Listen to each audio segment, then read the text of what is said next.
Now, President Trump says he's ready to slap new sanctions on Russia, and a top European official is in Washington to coordinate this. EU sanctions envoy David O'Sullivan is expected to meet with the administration officials, and there's an urgency to get new sanctions on the books. Russia launched the largest air attack of the war over the weekend, Moscow deploying more than 800 drones and struck a government building where the Prime Minister's office is for the first time. Ukraine's President Zelensky says 4 people were killed and dozens were injured. Yuriy Ryzhenkov is the chief executive of Metinvest Group. He joins me from Kiev. Sir, the level of infrastructure attack and the ability for both private and public sector in Ukraine to withstand this, I mean, it's getting harder and harder. You can't keep up.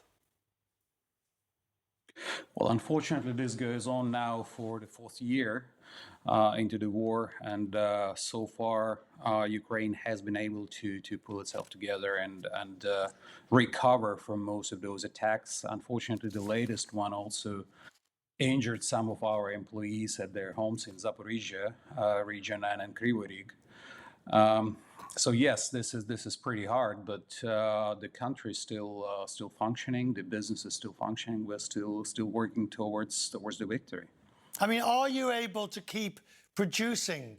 I mean, obviously not at the same level as you might have before, but the ability for mining steel and or production and iron production and all the products that you make, it must be getting more difficult, not only just to physically make it, but to gain the confidence of investors and customers. That's the most difficult part, and especially it was very difficult in the first year of this full-scale invasion. Since then, the Black Sea trading route has been reopened to Ukraine, thanks to Ukrainian armed forces, and we've been able to send our exports through the Black Sea ports, which allowed us to upscale production to about 65-70% of the pre-war levels. This is a toughie. In Ukraine, what do you make of Donald Trump's policies? And by this, I know it's very difficult because you don't want to criticize the US president, but at the same time, how many times can he give Vladimir Putin a deadline that then slips and loses and no secondary sanctions, no further action? Do you sort of feel it's never going to happen? It's a difficult one, as you say, but we've seen the U.S. Being supportive of Ukraine's sovereignty throughout its history and through many administrations. And from my understanding, Trump administration also supports Ukraine's sovereignty and would like to help this war to end. It's just they have their own ways of doing it. So we're just there to hold on to continue our efforts and see what happens. That's the best answer I can give you. Right. And for your company, what is it you need? I mean, actually, go above your company. Go to corporate Ukraine in its wider.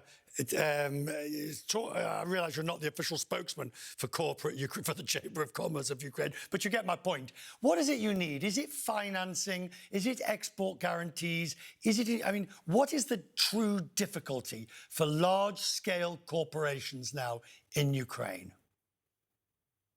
I think at the moment it's the security concerns that investors have, and also that we have about our employees and our enterprises. So we need security guarantees in terms of investment safety in Ukraine to bring the investors in, and that's number one. And number two, we do need openness of the markets, especially the European market, which is it's not about exports. It's about survival. It's not just trade. So that's the most important 2 things, the security guarantees and openness of the markets. Because the future is extremely optimistic once this war. I mean, if we just take, for example, rightly or wrongly, the minerals deal that was done with the United States, the vast rare earth minerals that you're sitting on, that frankly the rest of us all need, is an extremely optimistic proposition. But again, as you say, sir, once the war ends. Unfortunately, this is a prerequisite for any substantial investment in Ukraine. Obviously, we are investing in Ukraine even now, even during the full-scale war, but not to the magnitude that Ukrainian economy requires. And the mineral deals is we see it as a very important deal, and we would welcome new investors, especially American investors in Ukraine that would help to revive Ukrainian economy.